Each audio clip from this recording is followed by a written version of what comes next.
Muy buenas a todos, bienvenidos nuevamente al Tata Steel Masters, octava ronda en la que se jugó en el día de ayer la partida y bueno, pues hoy es día de descanso y mañana se retoman la novena ronda. Traemos la clasificación para aquellos que rápidamente pues no hayáis visto el vídeo anterior.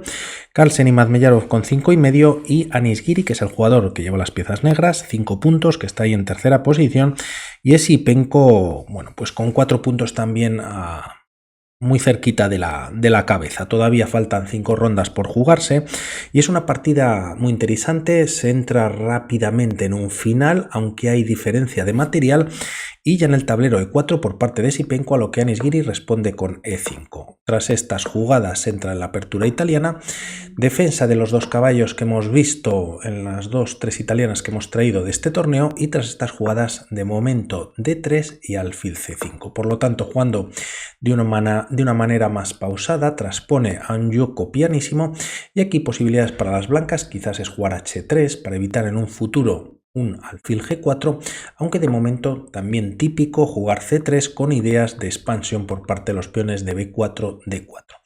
Aquí Anis Giri decide enrocarse en corto, también Esipenko, y D5 tocando en el centro, una jugada pues bastante agresiva en la que vienen las primeras capturas: E por D5, caballo por D5 y torre E1.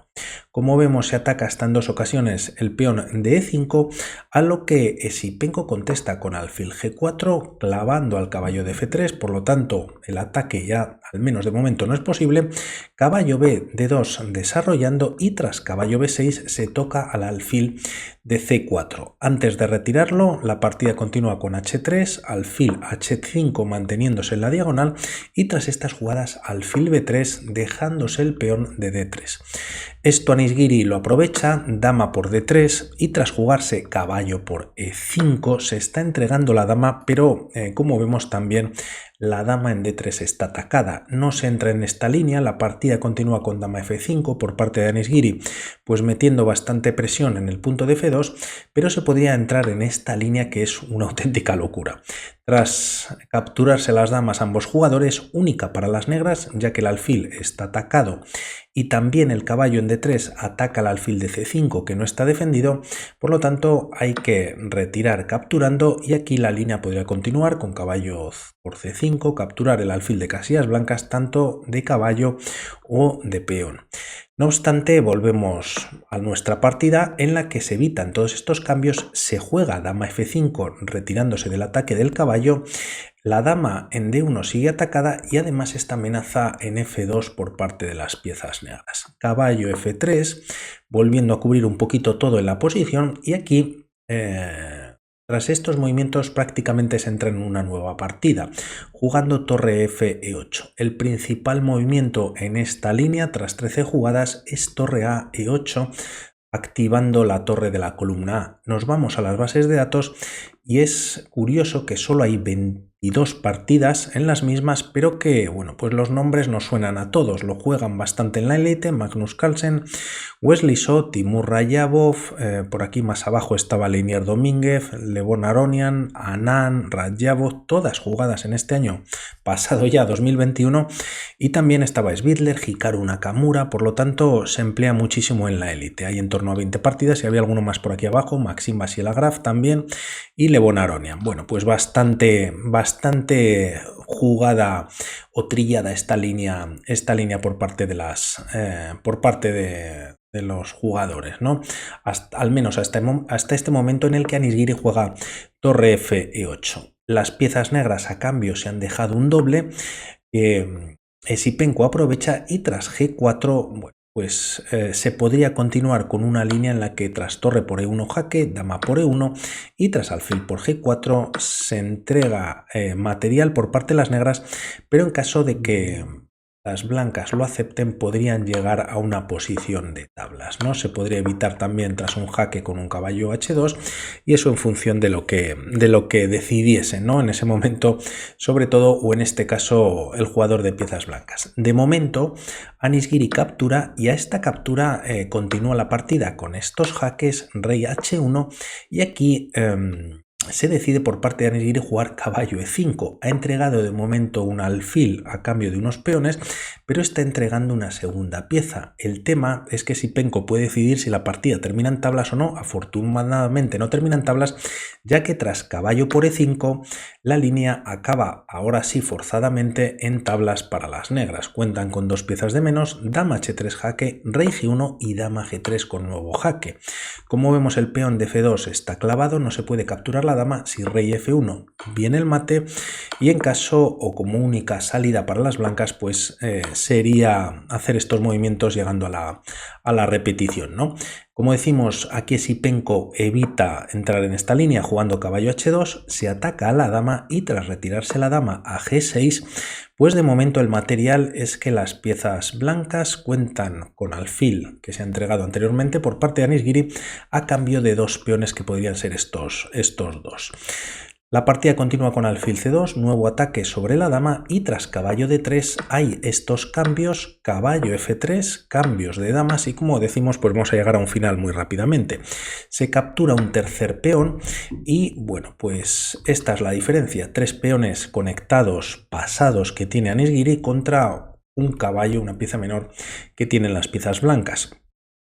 En realidad se da igualdad ya que aunque estos peones pues están conectados, pasados y son muy poderosos, también están bastante lejos de la coronación. Por lo tanto, vamos a ver cómo continúa la partida. Alfil F4, C6 evitando la captura y tras jugarse en la posición torre D2 atacando al alfil E3. Ataque al alfil de F4, hay más cambios y tras torre por E3 caballo D4. La partida continúa con caballo C4, ataque a la torre de D2 y aquí Sipenko decide cambiar el ataque de sus torres en la columna F, mientras tanto Anizgiri ya ocupa la columna o una de las columnas abiertas, torre F1 y caballo D6 defendiendo el punto de F7. Tras estos movimientos, caballo F5, por lo tanto se está liquidando todo y a partir de ahora es cuando empieza lo bueno. De momento nuevamente hay ataque por parte de las blancas al peón de F7, F6 para defenderlo, se activan los reyes y tras estas jugadas la partida continúa con torre D1. Quizás la idea de las blancas es jugar torre D7 metiendo una de las torres en la séptima y aquí Anizgiri parece que se lo pone fácil por un lado ya que juega H5. Este movimiento no es posible ya que una de las torres podría defender el jaque y así defender el punto de B7 o mejor incluso jugar rey E6. Se está dejando una de las torres y las blancas estarían perdiendo. Todo esto no ocurre y a esta entrega de peón que hace Anizgiri en la posición, pues bueno, se puede capturar, pero a cambio las piezas negras podrían dar un jaque y empezar a capturar peones en el flanco de dama y la igualdad seguiría, ¿no? Por lo tanto, de momento se cubre la séptima, la segunda de las blancas, jugando torre F2 y aquí la partida continúa por parte de Anizgiri con G5. El tema es que de momento hay dos torres por cada bando y quizás, bueno, pues es más complicado progresar con estos tres peones, aunque ya ha empezado el camino. Ahora sí, torre D7 con jaque y tras cubrirse con la torre o una de las torres, torre D6 doble en la casilla de F6 y nuevamente se vuelve a cubrir. Nuevo jaque, se cubre ahora con la torre de la primera fila y permite a Sipenko entrar en la última. Por lo tanto, si las negras empiezan a progresar, podrían venir bastantes jaques en la posición. De momento, Anizgiri sigue a la suya, juega G4, torre H8 atacando en H5 y rey G6 para evitarlo. Torre G8 con jaque y torre G7 fantástico en el que, bueno, pues había preparado o había permitido esa entrada de la torre por la última y esta torre está en una posición fantástica. De momento el rey pues no puede ser hackeado en más ocasiones y también se defienden los peones, al menos el de B7. La partida continúa con torre F8, hay doble ataque, está bien defendido y rey G5. Caballo F1, H4 siguiendo con la progresión, y lo que parecía una partida que iba a terminar en tablas, pues las piezas negras están progresando bastante. Tras estos movimientos A4, A5, todo pasa ahora al flanco de dama, pero solo por unos instantes. B4, B6, y tras estos cambios pues la partida es verdad que continúa con torre A8, toca en A5 y se defiende con una de las torres. Aquí viene el error de la partida, quizás un movimiento para las blancas como C4 sería posible, a lo que se podría responder con un torre G6. Como vemos, las piezas negras pues van poco a poco progresando y la partida más o menos pues mantendría la igualdad.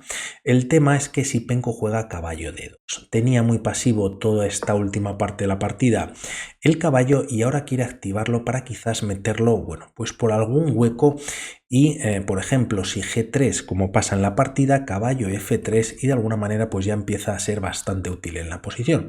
De hecho, se juega G3, ataque sobre la torre de F2 y aquí primero caballo F2 jaque. Además, se está ganando, bueno, pues pieza o la calidad, tienen pieza además las blancas, y el tema es que hay un movimiento ganador para Nishigiri que ejecuta.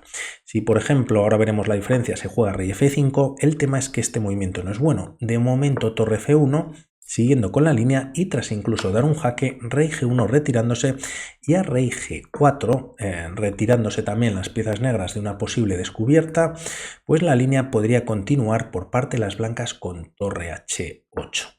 El tema es que hay bastante presión sobre este peón de H4 y si se intenta salvar, aunque es un poquito mejor quizás para las negras G2, podríamos ver esta idea.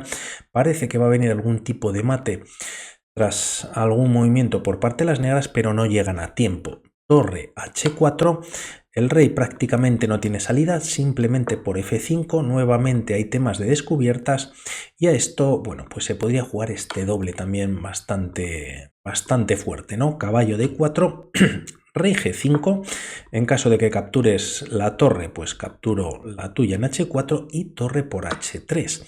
Tras rey G4 acosando a la torre, ahora se pueden cambiar piezas y tras estos movimientos torre por F6.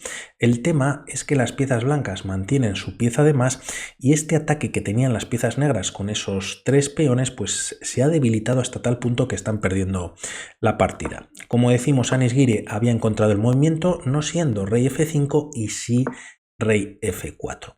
Tras estas jugadas continúa la partida como la línea anterior, retirándose la torre del ataque del peón de G3 y aquí la diferencia entre tener el rey en F5 o en F4 es que, bueno, pues está tocando al caballo de E3. La partida continúa con H3, jaque, un movimiento de desviación, ya que el rey tiene que perder la defensa del caballo, además tiene que hacer algún movimiento. Rey por H3 y ahora en esta posición se juega G2. Como vemos, el rey no puede capturar debido a que la torre defiende y aunque la coronación está defendida por el caballo, a ver qué se hace con esta torre, ya que si no el caballo cae. Si se retira cualquier otra casilla, también se podría coronar si cae el caballo. Por lo tanto, este movimiento es de aproximación antes de desviación, y con esta jugada lo que consigue Nishigiri es hacer este movimiento rey E3 y con un ataque doble del rey a la torre y al caballo en esta posición es si Penko decide abandonar. Realmente no hay defensa, ya que si por un lado las piezas blancas capturan en E5, pues aquí se podría capturar la torre o directamente coronar y pues hay temas de mate, captura en F2 y están perdiendo las piezas blancas claramente, ¿no? Por hacer otra continuación, otra posibilidad para las piezas blancas, capturar en G2 evitando así la coronación, pues bueno, pues simplemente rey por F3, incluso te estás dejando la torre de G7, pero a cambio estás dando mate tras este bonito torre H5. Habría más posibilidades en la posición, pero todas ganadoras para las piezas negras. Por mi parte nada más, vamos hablando, un saludo y hasta la próxima. Chao.